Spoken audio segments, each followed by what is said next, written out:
Hello and welcome to your second tutorial on JavaScript. Today we'll talk about statements and function. To start off in our HTML code, let's go ahead and type in input and let's give it an ID and let's give it h1 as the value, for example. And then let's go ahead and create a button tag and let's also give our button some text. So inside of here, let's just type in something like click me, as it is going to be a button. Now go ahead and write in your script tags just like this, and in our script tags we're going to type in the function object. So from our last lesson you should know this, and let's give it a t1 brackets and curly braces, and in our curly braces let's just write an alert with, let's say, test. And now if I save and refresh, you can see that absolutely nothing happens. Whatever I do, even if I type in something here, nothing happens, no alert. So what we learned from our last lesson is that we have to give the button the onClick event. So this occurs when the user clicks on an element. So we need to write the t1 function in the onClick. So go ahead and type in onClick and then equal sign, 2 quotation marks, and inside let's write t1 with the brackets. And so now when we save and refresh, you see that we do actually get an alert after clicking our button. Now let's move on. Let's go ahead and just comment on alert, and still inside of our function let's go ahead and type in var y1, for example, equal sign, and let's go ahead and type in document get element by ID just like this, and let's type in h1, which is our input, and let's also go ahead and type in dot value. And so basically dot value is for the value inside of the input, and we're going to use dot value instead of dots in a HTML. And then let's go ahead and add alert, and let's type in y1. Now when we save and refresh, whatever we write here we get in our alert box. So we learned to do this last time, just a little bit differently. And now let's just go ahead and talk about statements. And so the first statement that we'll talk about is the if statement. So this basically specifies a block of code to be executed, and so if a specified condition is true, it should work. And so let's go ahead and delete alert y1 and let's write the if statement. So it's just if, and we're gonna write y1 right here instead of in our alert box. And inside of its curly braces we're going to type in alert, and let's write something like bigger than 10, for example. And so now if we save, refresh, and our input box, let's say we write something like 2. And so if we save and refresh and let's say we write something like 2, you see that it says bigger than 10. However, 2 is not actually bigger than 10. So what we need to do is right here, just after the y1 value, let's go ahead and type in a bigger symbol, and let's type in 10. And this needs to be in the brackets, so something that looks like this. Now when we save and refresh, and if I write something like 2, nothing happens as 2 is not bigger than 10. However, if I write 11, it is bigger than 10. That's why we get our alert box. And just so you know that it is actually working, let's try 20. It works. Let's try, let's say, -3. Nothing happens. It's smaller than 10. That is why. And so basically, to actually sum up the if statement, as you see, this is our statement, and so it says that y1 value is bigger than 10. So if it was bigger than 10, whatever we wrote in our input box, we would get the pop-up alert box. However, if it's smaller, we will not. So this is the if statement. Now let's go ahead and try the reversed version of the if statement. So basically the opposite thing, which is basically else. And so the else statement is basically specifying a block of code to be executed if the condition is false. So it's the exact opposite thing. And so we're still working in our function curly braces. And so for else, what we're going to do is we're going to type in alert, and in curly braces let's type in smaller than 10. And now when we save and refresh, if I write something below 10 like 6, I get my pop-up box. However, if I write, let's say 12, I get bigger than 10. And so just so you understand, let's do it one more time. Let's say I write 2, I get smaller than 10. And say if I write 14, I get bigger than 10. And if I write, let's say 5, I get smaller than 10. So that is how the if and else statements work. And so let's move on to else if. Let's do this right here. And so let's go ahead and type in else if, open and close your curly braces. And so basically this specifies a new condition to test if the first condition is false. And what I'm gonna do just after the else if statement is in brackets. What I'm gonna do is I'm gonna write y1 equals 2, and I'm going to give it a alert. And in this alert, what I'm gonna type in is you have written the number 2. And let's also make this a capital as well, make it look a bit professional. Add in dots, full stops. In this case, if we write the number 3, so let's save and refresh, I'm gonna get smaller than 10. So this basically means that our browser at the start will operate the first statement, which for us is if y1 is bigger than 10, and then the browser will move on to else if, which is only for 2, just like we have right here. And for all of the other cases will work else, which is this. And now let's change the number and let's write 2, for example. And so as you can see, you see that I have the alert box which says you have written the number 2, which is the alert for else if. And if I write, let's say 10 in my input box, I'm gonna get smaller than 10. However, as we know, 10 is not smaller than 10. And so in our statement, in the if statement to be exact, let's change the alert to, and so to actually make it work properly and to actually not write smaller than 10 for the value 10, we're just going to add an equal sign right here. And just so it says the right thing, I'm gonna write here greater than or equal to 10. And so now let's save, refresh, let's write the number 10 in our box, and you see that we get greater than or equal to 10. And let's say I write 11, I still get this pop-up box of greater than or equal to 10. So the symbol is basically self-explanatory. And so let's move on, and for example, let's get rid of the equal sign and let's change 10 with 9.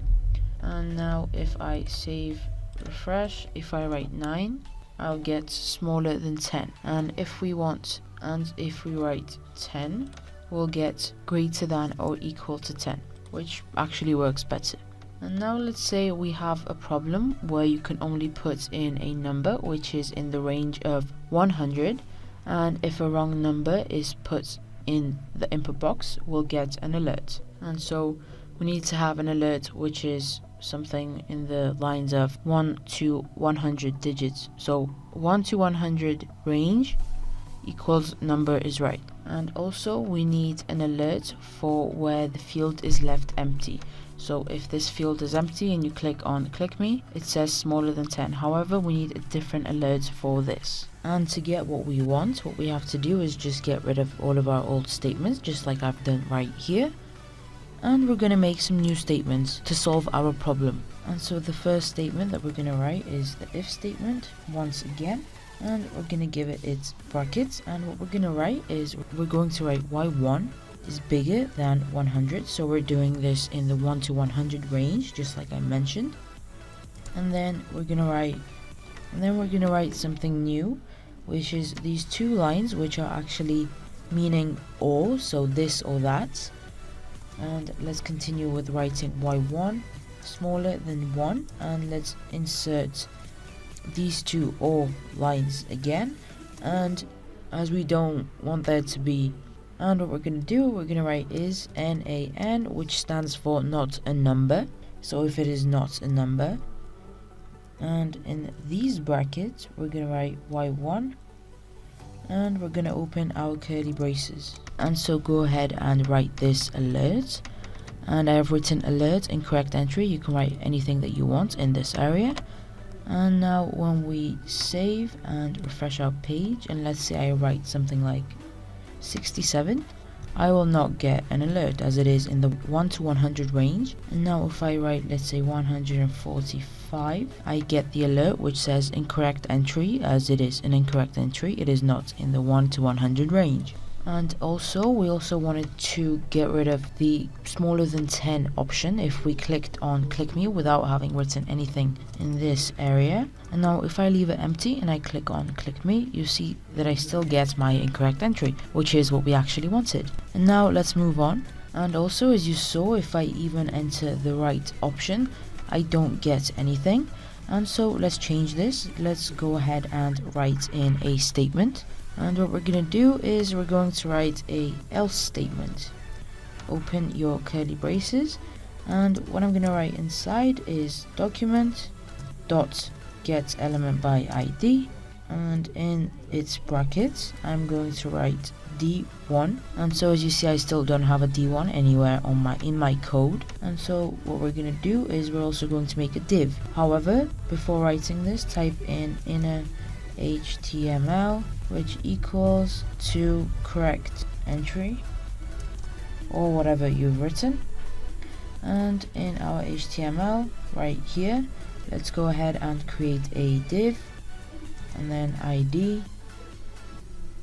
and let's name this D1.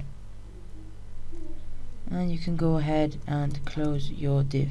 And so now if we save, refresh, and let's say I were to write the number 45, which is actually in the range, and if I click on click me, I get a text which says correct entry, which is our div. Just to show you that it actually really works, let's write 99 for example, click me, I still get correct entry.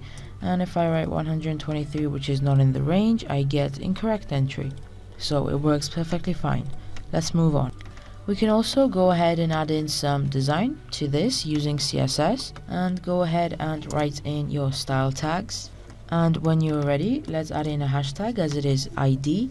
D1, open your curly braces, and let's say we want to change its font size, and let's say 25 VW for example. And we can also maybe change the color, but let's do that later. And when I save and refresh, and let's say I write 45, you see that it's way bigger. It's basically using up the whole of my web page. And so we can easily make this to, let's say 15, save, refresh, just like this. We used CSS to get the font size to be a little bit bigger. And let's move on, and let's just get rid of some parts of our code. And so let's get rid of this, and let's also delete this part, just like this. And what we're gonna do is, instead of our or symbol, which I told you about, so these two lines, we're gonna change them with ampersand symbols, which is basically the and symbol. So let's add in 2 of those. And let's also change this alert to hello. And let's change the values, and let's change this one with 106, 106, and the range is basically now 101 to 105 actually. Save, refresh, and if I write, let's say 100, I won't get a alert box. As you see, I'm writing all of these numbers. I don't get alert boxes. However, if I write 103 for example, which is in its range, I will get this alert which will say hello. And so everything in the range of 101 to 106, which is 105 basically. And we can go ahead and change these symbols back to this. And now if we save, refresh, and if I write 102, I will still get my alert box, as both statements are true. And as you saw, we use CSS to get some designs on our text for correct entries, and we can do the same thing in JavaScript, just a little bit differently. And so let's go back to our old code, which is this. Just go back using Control Z or this button, which is for undo. And what I'm gonna do is I'm gonna create another button, and let's name this one R1 for example. It's gonna be the same thing. If I save and refresh, you see I just get another button which actually does nothing just yet. And we can just easily get rid of this for now. And what I'm gonna do is I'm gonna create another function, and this is what I'm gonna write inside. So basically, as you can see, I have variable x, which is just the name, the keyword of our variable, and I have document get element by ID, which is going to be D1, which is our div, the text that appears here.